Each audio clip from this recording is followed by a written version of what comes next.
The stars above the Zerath Empire's homeworld shimmered with a cold metallic light. Deep in the Imperial Palace, the Emperor sat upon a throne made from the bones of conquered species. His name was Emperor Vrax, and for centuries his empire had spread across half the galaxy. To the Zerath, war was a game of pride. They believed no world could resist them. Every species that opposed the Empire was crushed. Every rebellion was silenced under the fire of their plasma cannons. But one day a scout ship returned from the edge of an unknown system. The report was strange, an isolated planet rich in oxygen, full of oceans, forests, and life. The planet's name was Earth. The scouts had observed strange creatures there, bipedal, soft-skinned, without claws or fangs. And yet they had machines, weapons, and cities. They call themselves humans, the scout captain said before the Imperial Council. They are still primitive. Their ships burn chemical fuel. They have no FTL drives. They are not united, only small nations with old weapons. They are weak, unprepared, and ignorant of the galaxy. The hall erupted in laughter. Emperor Vrax leaned forward, eyes glowing yellow. Another primitive species, he said. Good. The Empire needs new slaves for the mines. He raised one long, clawed hand. Send the 7th Imperial Fleet. They will conquer this Earth and bring me their leaders. And so the order was given. The 7th Imperial Fleet was a thing of terror. It consisted of 300 battleships, 6 carrier vessels, and thousands of smaller escorts. Its commander, Admiral Threx, was a veteran who had crushed dozens of worlds. When he heard the target was a primitive world, he laughed. We will not need more than one day, he told his officers. These creatures will bow before us before their sun sets. The fleet activated their faster-than-light drives, cutting through the void of space like blades through dark water. On Earth, the sky was quiet. Cities glowed at night, planes crossed continents, and life continued as usual.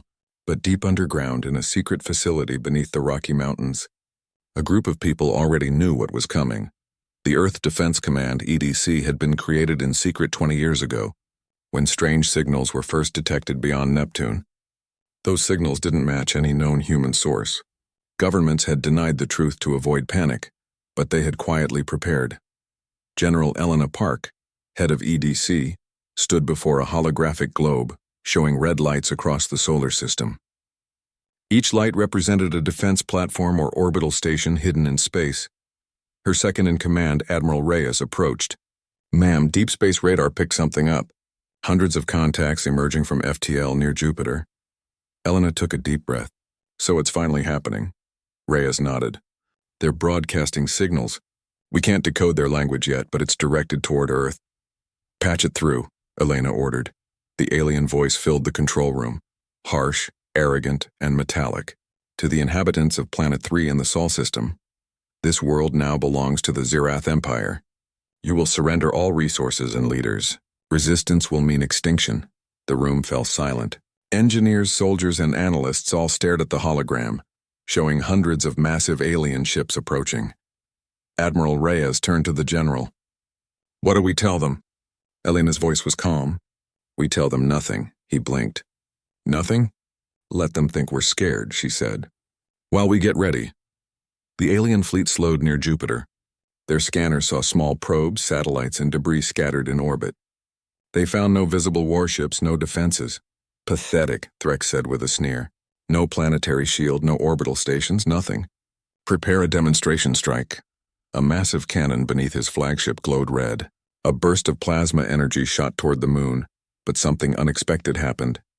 Halfway to its target, the plasma blast vanished, absorbed by a glowing field of blue light that spread across space like ripples in water. What was that? Shouted one of Threx's lieutenants. Threx's eyes widened. Some kind of energy shield? Impossible. Their technology can't produce such a thing. On Earth, deep within EDC's command bunker, technicians cheered. The Lunar Defense Shield, a project secretly built over the last decade, had worked. It absorbed the alien plasma shot completely. Shield integrity stable, an operator reported. Elena smiled faintly. So much for their warning shot. The aliens regrouped, confused but confident. Threx ordered the fleet to continue toward Earth. As they moved past Mars, they noticed something odd. Small objects drifting in formation along their path. At first they thought these were asteroids or junk. Then one of the rocks suddenly fired a beam of energy that cut through a frigate. Ambush. We are under attack, the comm officers screamed. The rocks were actually human stealth satellites, each armed with powerful kinetic weapons and cloaked using light-bending nanotech. Dozens of alien ships exploded before they could even identify the attackers. Threx roared, "Activate countermeasures. Destroy those weapons." But when his ships turned their cannons toward the satellites, they found nothing. The attackers had already vanished into the dark. He clenched his fists. How can they hide from our sensors? Their technology is supposed to be primitive. One of his scientists trembled. "Admiral, it seems their systems are not based on standard galactic frequencies. We cannot detect them properly." Threx stared at the empty void ahead. For the first time in his career, he felt something he had never felt before: uncertainty. Meanwhile, on Earth, news began to spread. People across the planet saw strange lights in the sky, heard rumors of aliens, and watched military convoys move through cities. But instead of fear, there was unity. Every country, no matter their old rivalries, joined under one command. Factories shifted to produce defense drones. Civilian engineers worked with military AI teams to maintain satellites and launch new ones. For the first time in human history, there were no borders, only Earth. Admiral Reyes stood on the observation deck of the orbital station Horizon. Below him, the planet glowed blue and white. He spoke quietly to his crew. "Those aliens think we're weak. They have no idea what it means to be human. We don't bow, we adapt. We survive." As the Zerath fleet approached Earth's orbit, Threx decided to end the battle quickly. Deploy bombardment formation. Prepare to target their major cities. His fleet spread out like a wall of death. Plasma cannons charged, but before they could fire, their targeting systems went dark. Alarms blared across the alien ships. "Sir, our guidance computers are not responding. Communications are jammed." Threx's eyes widened again. Jammed by whom? The answer came seconds later. On their main screen appeared the face of Admiral Reyes. He spoke in clear, calm words, his voice translated through their system automatically. "Zerath Fleet, this is Earth Defense Command. You entered our system uninvited. You have attacked our moon. Leave now or face destruction." The alien officers stared at the screen in disbelief. Threx snarled, "How dare these primitives speak to us this way?" He leaned forward. "Fire all weapons." But nothing happened. Every ship's controls were frozen. Then the humans struck. From the dark side of the Earth, thousands of drones launched. Small, black, fast, invisible to sensors. They raced toward the Zerath fleet at incredible speed. The aliens fired randomly, trying to hit them, but the drones were too agile. When the first drone reached a cruiser, it released a single tungsten slug from its railgun. The slug, moving at several kilometers per second, tore straight through the alien hull. A white explosion followed. Within seconds, 5 ships were gone. Threx roared in rage. "Who are these humans? How did they—" But before he could finish, another explosion rocked his flagship. The sensors showed human drones swarming around them, firing in perfect coordination. "Admiral," said one terrified officer. "We're being surrounded." Threx's voice shook. "Retreat, back to high orbit. We must regroup." But even as his fleet turned, he saw something terrifying. Massive objects descending from Earth's orbit. They weren't missiles. They weren't ships. They were kinetic strike rods. Giant tungsten cylinders falling from orbit, glowing red as they entered the atmosphere. The humans called them rods from God. Each one hit a target perfectly, striking alien ships with the force of a nuclear blast, but without radiation. Dozens of explosions filled the sky. The mighty Zerath fleet, once unstoppable, was burning over a primitive world. Back on the surface, people looked up and saw fiery streaks crossing the night. They thought they were meteors. They didn't know these were the remains of an empire's arrogance. In the EDC command room, Admiral Reyes watched the screen. The alien fleet was breaking apart. He turned to General Elena. "It's working. They're retreating." Elena nodded slowly. "Good, but don't finish them yet. Let them see what they tried to conquer." In space, the remaining alien ships limped away, their formation broken. Threx watched Earth shrink on his view screen, his pride shattered. "How could this happen?" he whispered. "They were supposed to be nothing." He didn't know yet that this was only the beginning. Humanity had revealed only a small part of its power, and while the alien fleet fled, the people of Earth stood together for the first time in history, strong, calm, and unafraid. The universe had just learned a lesson it would never forget. Humans were not prey. They were predators who smiled before they struck. The burning remains of the Zerath fleet drifted in orbit, glowing like dying stars. Smoke and debris surrounded Earth's upper atmosphere. The once mighty ships of the 7th Imperial Fleet were now nothing more than twisted metal. Admiral Threx, commander of the fleet, stood in the ruined bridge of his flagship Emperor's Will. Sparks rained from broken circuits, and several officers lay unconscious on the floor. The air was thick with the smell of smoke and failure. He stared at the blue planet below, rage boiling inside him. "How did this happen?" he growled. "How could a primitive world destroy us?" A nervous technician replied, "Admiral, we've lost 2/3 of our ships. The rest have heavy damage. Weapons are offline. Our FTL drives are unstable." Threx slammed his claws against the control table. "Unacceptable.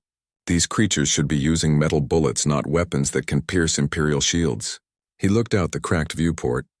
His fleet had been the pride of the Zerath Empire, an unstoppable symbol of power. Now half of it was gone. The surviving ships formed a defensive ring around the flagship, their crews terrified and confused. "Admiral," said his communications officer, "our sensors show more objects leaving Earth's orbit.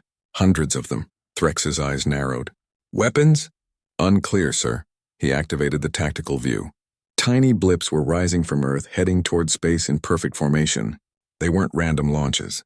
They were coordinated. Threx muttered, "They're preparing another strike." Down on Earth, deep beneath the mountains, Earth Defense Command buzzed with energy. Screens displayed enemy positions orbiting debris, and Earth's own defensive satellites moving into place. Admiral Reyes stood beside General Elena Park, watching the tactical display. "The aliens are regrouping," Reyes said. "They're damaged but still dangerous. If they reach high orbit again, they could try another bombardment." Elena nodded. "Then we won't let them. It's time for Operation Eclipse." Reyes pressed a command code into his console. "Launch all drone squadrons. Deploy stealth cruisers. Activate orbital mirrors." Across the solar system, humanity's hidden strength came alive. From Earth's dark side, swarms of drones emerged. Sleek, black, triangular machines guided by advanced AIs. They moved silently, no engines visible, using magnetic propulsion and solar power. Each carried railguns capable of firing slugs at hypersonic speed. From the asteroid belt, stealth cruisers powered up. Coated with adaptive camouflage, they were invisible to alien sensors. And from Earth's orbit, hundreds of orbital mirrors turned toward the sun, charging to unleash focused solar beams. Threx's fleet detected strange movements. "Sir, enemy drones are approaching," shouted an officer. "How many?" "Thousands." Threx smirked. "Thousands of small machines? Pathetic. Focus all plasma batteries. Burn them from the sky." The alien ships fired. Plasma blasts lit the darkness like miniature suns, but the drones danced between the shots. Their movements were unpredictable, random, fast, and intelligent. Then the drones fired back. The railgun slugs were tiny compared to plasma bolts, but they traveled faster than sound and hit harder than meteors. One slug tore through a cruiser, leaving a clean hole before the ship exploded. Another drone fired at the engines of a destroyer, cutting it in half. Threx's officers panicked. "They're too fast. We can't lock on. Shields are collapsing." Threx roared, "Use area plasma bursts. Wipe them all out." The fleet fired again, but the drones split into smaller groups, surrounding each ship from multiple angles. They didn't just attack blindly. They coordinated, sharing data in real time through quantum networks. Within minutes, 10 more alien ships were destroyed. Threx could only watch in disbelief. This is not war. This is slaughter." At that moment, a signal appeared on his screen. A human face. It was Admiral Reyes. He stood calmly in his command chair aboard the Horizon station. "Zerath fleet," he said. "This is your only warning. Leave our system or be erased," Threx snarled. "You dare speak to me like this, human worm?" "You think your toys can stop the Empire?" Reyes didn't answer. Instead, he gave a short command to his crew. "Engage second phase." Instantly, the orbital mirrors activated. Beams of sunlight concentrated into thin lines of fire cut across space. Each beam was as hot as a star's surface. The light reflected off the mirrors, focusing on the alien ships. For a brief moment, the darkness of space was filled with blinding light. Alien hulls melted. Plasma turrets exploded. Dozens of ships turned into floating wrecks. Threx shielded his eyes as alarms screamed through the ship. "Shut down those beams," he ordered, but there was no way to stop light itself. When the mirrors deactivated, half of the remaining fleet was gone. Inside the Emperor's will, panic spread. Officers shouted over each other. "Communications with the Empire are lost. We can't charge weapons. Our engines are overheating." Threx slammed his fist against the console. "Enough, prepare for FTL retreat. We'll return with reinforcements." But as soon as he gave the command, his navigation officer froze. "Sir, FTL drives are not responding. Someone has locked us out." Threx turned sharply. "What do you mean, locked us out?" A moment later, the ship's main screen flickered. Text appeared in alien script, but it wasn't Zerath language. It was human code. The message read, "You tried to hack our planet.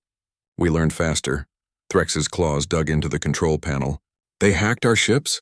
"That's impossible." But it was true. Human cyber units had infiltrated the alien systems through the signals they used to broadcast threats. They had studied the enemy's language, broken their encryption, and taken control of their fleet's software. Now the aliens' own targeting systems were being used against them. Every plasma cannon on the fleet turned toward their own ships. "No!" Threx screamed.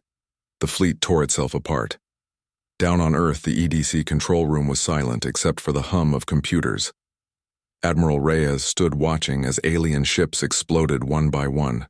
"Report," he said quietly. "Enemy fleet is disarmed, sir. 70% destroyed. The rest are retreating toward Mars orbit." Elena nodded. "Let them run. We'll finish it soon." Reyes turned to his crew. "Send a signal to all units. Begin Operation Thunderstrike. It's time to end this." Far above, the stealth cruisers that had hidden among the asteroids began to move. They activated engines that left no heat trail and approached. From behind the enemy's retreat, each cruiser carried heavy railguns. The largest weapons humans had ever built. Target. "Enemy flagship," the captain of one cruiser said. "Prepare for synchronized fire." The guns charged silently, building magnetic energy. 3, 2, 1, fire. 6 railgun slugs launched at once, invisible in space until they struck. The first pierced through the Emperor's will's armor. The second hit its power core. The third destroyed its engine. The flagship trembled, alarms blaring, hull cracking. Threx stumbled, clutching the command chair. "Damage report." "Catastrophic, Admiral." "Core breach imminent." Threx stared at the blue planet below, his pride breaking. "We underestimated them," he whispered. "We thought them weak." Reyes watched the explosion from his command center. The Zerath flagship lit up like a small sun before fading into nothing. "Flagship destroyed," reported his tactical officer. Reyes exhaled slowly. "Good. The rest will surrender." He opened a communication channel to the remaining ships. "This is Admiral Reyes of Earth Defense Command," he said. "You have invaded our home and attacked our people. You are defeated. Surrender your ships and retreat beyond this system. Any further aggression will be answered with force." There was no reply for a long time. Then a weak voice came through, one of the remaining Zerath captains. "We surrender. We will leave this system. Please, do not destroy us," Reyes nodded. "Your surrender is accepted. You will leave under escort. Any ship that deviates from course will be destroyed." He ended the transmission. The humans didn't cheer. There were no celebrations yet. The sky was still full of wreckage, and hundreds of alien escape pods floated in orbit. Rescue teams launched to recover survivors, not out of mercy, but to learn. Engineers studied alien wreckage to understand their technology. Scientists examined their armor and weapons, comparing them to human designs. What they found shocked them. The Zerath had power, but they had grown lazy. Their systems relied on predictable coding, centralized control, and outdated strategies. Humans, in contrast, had developed in chaos, adaptable, creative, always improving. Elena summarized it best. They mastered domination. We mastered survival. In the ruins of the Emperor's will, Threx sat among smoke and fire. His escape pod had been destroyed in the attack, and he was trapped. He looked at the hologram of Earth one last time. "To think," he muttered weakly, "that such fragile creatures could bring down the Empire's fleet." Then the flames consumed the bridge. Back on Earth, people watched the sky where the last flashes of light faded. The news spread worldwide. Earth had won. There was no fear anymore. No division. Humanity had faced an empire from the stars and survived. Admiral Reyes addressed the world in a short broadcast. They came to conquer. They thought we were weak. They thought we would kneel. But humanity doesn't kneel. We fight for our home, for each other, and for freedom. The galaxy will remember that Earth is not a target, it is a warning. The world erupted in pride. From that day, the people of Earth looked at the night sky differently, not with fear, but with confidence. They knew they weren't alone in the universe anymore. The great halls of the Zerath Imperial Palace were silent. Once filled with laughter and confidence, they now echoed with whispers of fear. Emperor Vrax, ruler of the largest empire in the galaxy, sat on his throne surrounded by his council. His eyes burned with anger. Before him, a single hologram flickered, an image of Admiral Threx recorded just before his ship exploded. The Emperor had watched it dozens of times. Threx's final words echoed through the room. We underestimated them. We thought they were weak. But they fight like no other species I have ever seen. Then the recording ended with static. Vrax's claws dug into the armrest of his throne. You mean to tell me, he growled, that an entire Imperial fleet was destroyed by a single planet of primitives? The chamber was deathly quiet. One of his advisors stepped forward nervously. Your Majesty, our spies confirm it. The humans used weapons we do not understand. Kinetic projectiles, energy mirrors, advanced AI coordination. Their tactics were unpredictable. They think differently. Differently? Vrax repeated, his voice low. Or perhaps, dangerously. Far away in the Sol system, the stars had returned to peace. The last of the alien wreckage had been cleared from orbit. Earth was safe for now. At the Earth Defense Command, Admiral Reyes stood in the command room beside General Elena Park. The holographic map now showed the entire solar system, free of enemies. Elena said softly, It's over. Reyes nodded, but his face remained serious. For us, maybe. But the Empire will not forget this. They will want revenge. Then we must be ready, she replied. Reyes looked at the blue planet below. We always are. Days turned into weeks. The world celebrated the victory. Cities lit up at night. People waved flags. And humanity's unity remained strong. But deep in space, human scientists and engineers worked nonstop. They studied the alien wreckage, learned from every circuit and piece of armor, and improved their own designs. Soon, new ships were being built, sleeker, stronger, faster. Humanity no longer looked at the stars with fear. Now they looked with purpose. Meanwhile, back in the Zerath Empire, chaos spread. The destruction of the Seventh Fleet had shaken the entire galaxy. Neighboring species whispered that the Empire was not as invincible as it seemed. Some rebelled. Others began preparing their own defenses. In the Imperial War Council, commanders argued with each other. We must send more fleets. One shouted. They destroyed our ships easily, another replied. Sending more will only make us look weaker. They are humans. They are nothing compared to us, a general protested. Vrax silenced them all with a roar. Enough! He rose from his throne, his dark robe flowing behind him. If these humans think they can defy the Zerath Empire, then I will personally show them what true power means.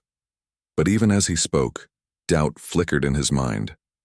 The Zerath had crushed hundreds of worlds, yet none had ever destroyed an Imperial fleet before. And according to reports from the few survivors, humanity's weapons were strange. Built from technology the Zerath didn't understand.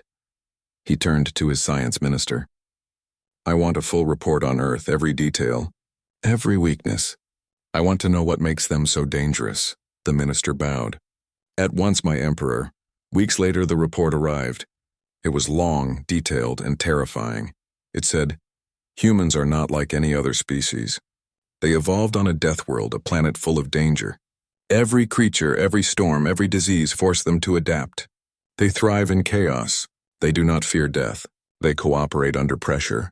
And they learn faster than any species we have ever encountered. Their bodies are fragile, but their minds are powerful. The report continued. Their technology is unpredictable. They mix old and new ideas, creating solutions no logical species would even consider. Their emotions, anger, love, loyalty, make them capable of extreme courage. They will burn everything before they surrender. Vrax finished reading and sat in silence. For the first time in his long rule, he felt something new: fear. He whispered to himself, "A death world species. That explains everything." Back on Earth, Admiral Reyes received a transmission. A small scout ship on the edge of the solar system had detected something: Zerath distress signals. A damaged cruiser floating aimlessly in space trying to return to its empire. Reyes decided to intercept. The human warship ECS Dauntless approached the wreck.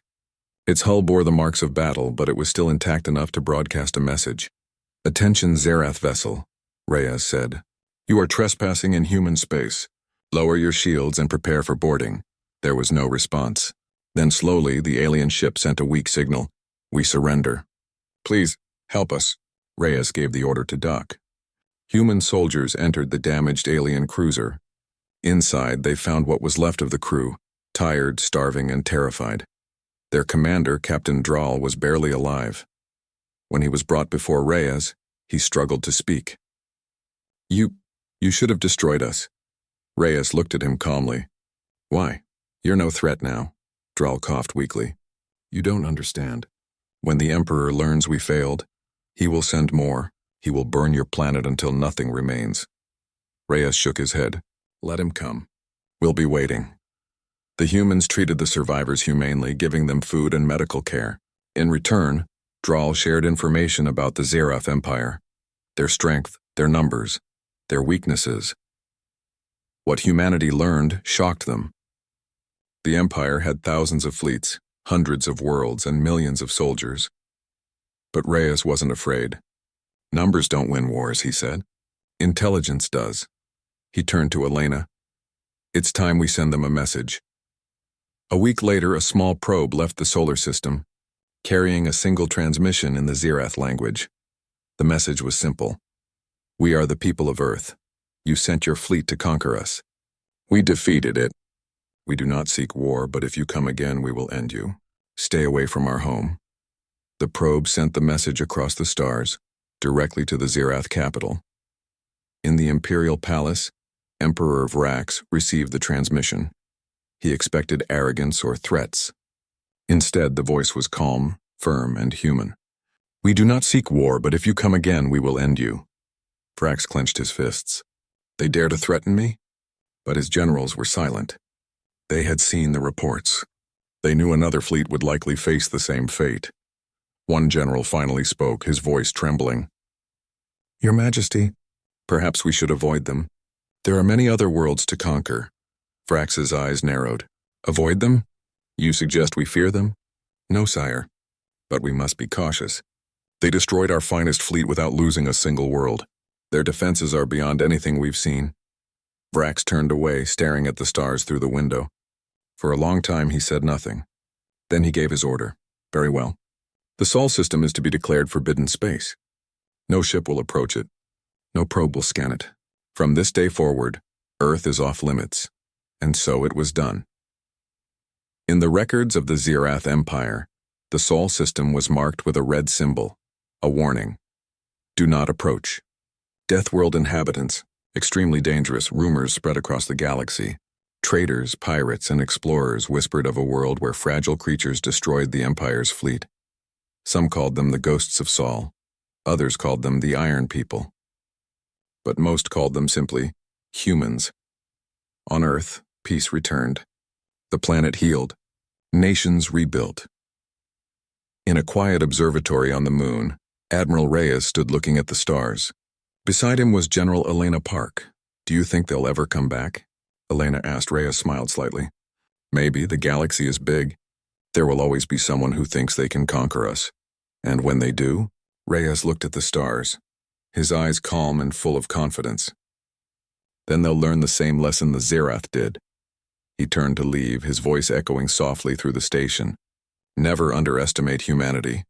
Years later, deep in the galaxy, stories of Earth spread like wildfire. Pilots in alien bars spoke of the humans who fought like machines. Scholars studied the Battle of Sol as a lesson in strategy. Even the Zerath soldiers told tales to their children about the terrifying species that lived on a blue planet. Some said the humans were demons. Some said they were gods, but everyone agreed on one thing: they were not to be challenged. In the ruins of an abandoned Zirath base, a group of alien explorers found an old human message broadcast on loop. It played in a calm voice in dozens of languages, repeating endlessly across time and space. To any who hear this message: "We are the people of Earth. We seek peace, but we will not kneel. If you bring war to our home, you will find no mercy here." The explorers stared at each other in silence.